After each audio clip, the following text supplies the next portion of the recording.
Eskimo word igloo means house, and to the natives of the Canadian Eastern Arctic, igloo is the snow house.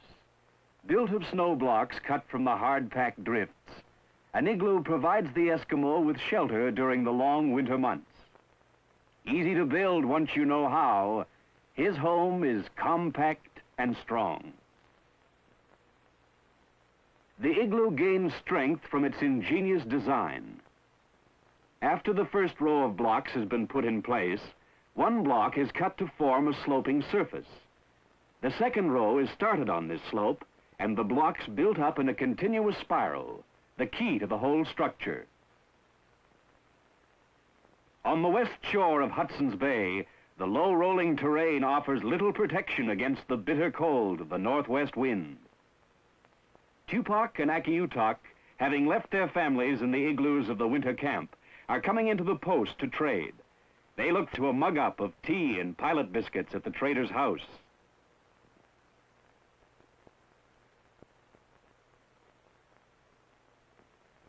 The two Eskimos admire the buildings of the white man, but for their own dwelling, they will build an igloo.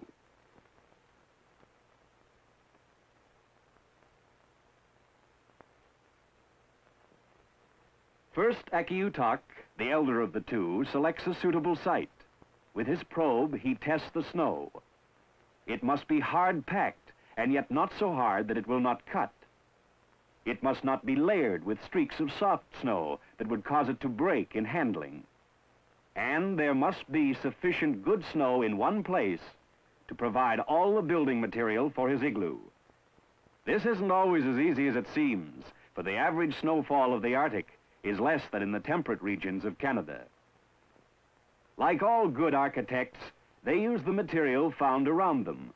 The snow will be both bricks and mortar. Packed hard by the constant wind, it can be cut by a snow knife or ordinary handsaw into blocks of any size or shape.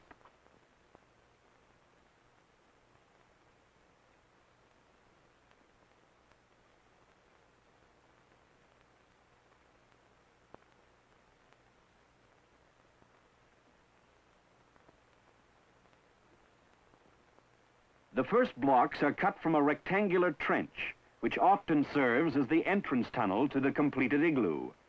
A row of heel marks is sometimes used as a baseline for the first row of blocks. The igloo must be nearly circular, otherwise, when a construction nears the top, the wall will collapse. From a lifetime of living with it, the Eskimo knows his snow. Providing it is of good quality, he can build the igloo entirely from snow found within the circle of the walls. And since the blocks are taken from inside the circle, the actual floor of the igloo will be the depth of one block below the surface of the snow outside.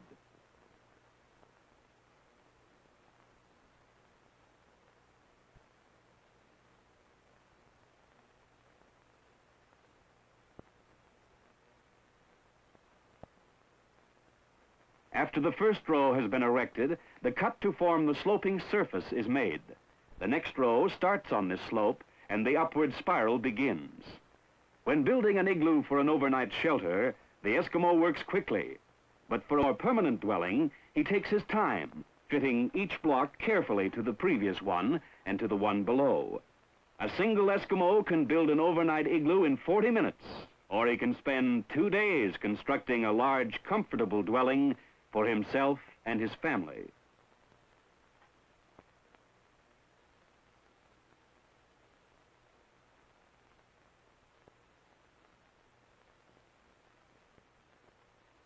The Eskimo is a nomad. His need is for a temporary home, for who knows how long he will stay. His home gets dirty, he moves out and builds a new one. If hunting is bad, he goes off in search of food, building his new house where game is plentiful. The Eskimo builds his home around him, always working from the inside. He has cut the first row of blocks so as to have a slight inward lean, which will gradually become more acute as the walls grow higher. Being right-handed, Tupac works in an anti-clockwise direction. Left-handed Eskimos build in the opposite direction.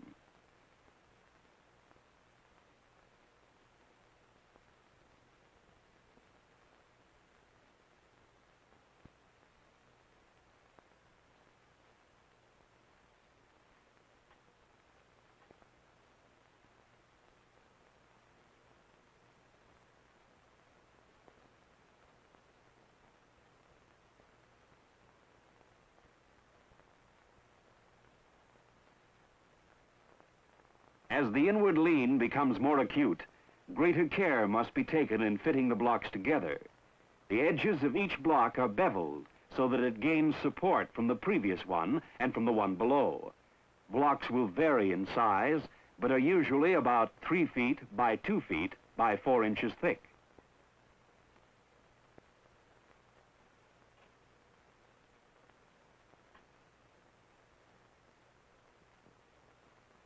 Gradually, the spiral design in the inward lean of the blocks produces the familiar rounded beehive shape. This rounded shape is another excellent example of good use of the fundamental laws of architecture. Engineers and architects have found no better way of building an igloo. It has no corners and no waste space.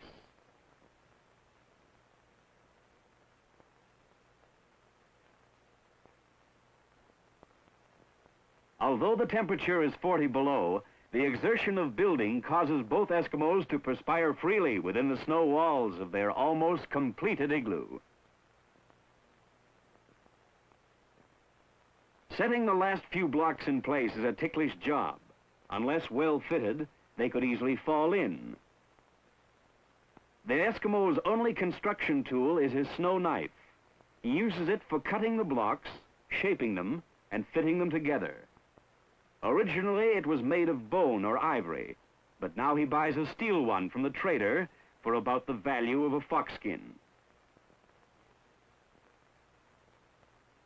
Still using snow from inside the igloo, the last block is shoved out through the narrow opening and trimmed to fit. Not until this key block is inserted and fitted, like the keystone of an arch, will the igloo take its final strength. After it has been completed, the warmth of the inside, combined with the wind on the outside, will cement the blocks firmly together.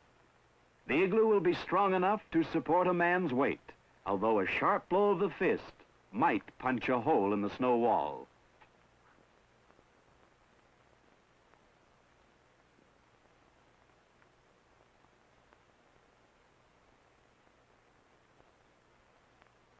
Like the man who paints himself into a corner, the Eskimo has built himself into his house.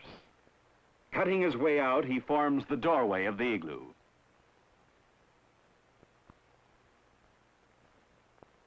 The last construction job is chinking.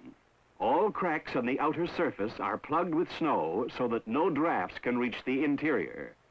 It has taken the two Eskimos 1.5 hours to build their igloo for the night.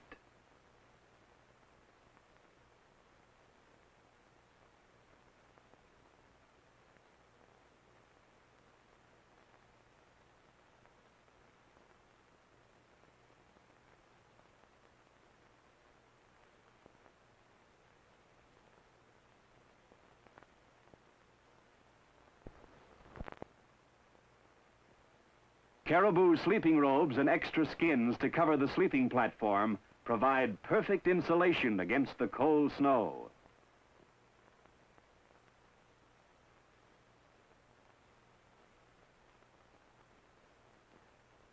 Akiutok and Tupac settle snugly inside, using a snow block to close the door. A hole in the roof serves as a ventilator and heat control, while fresh air comes from a small hole near the door.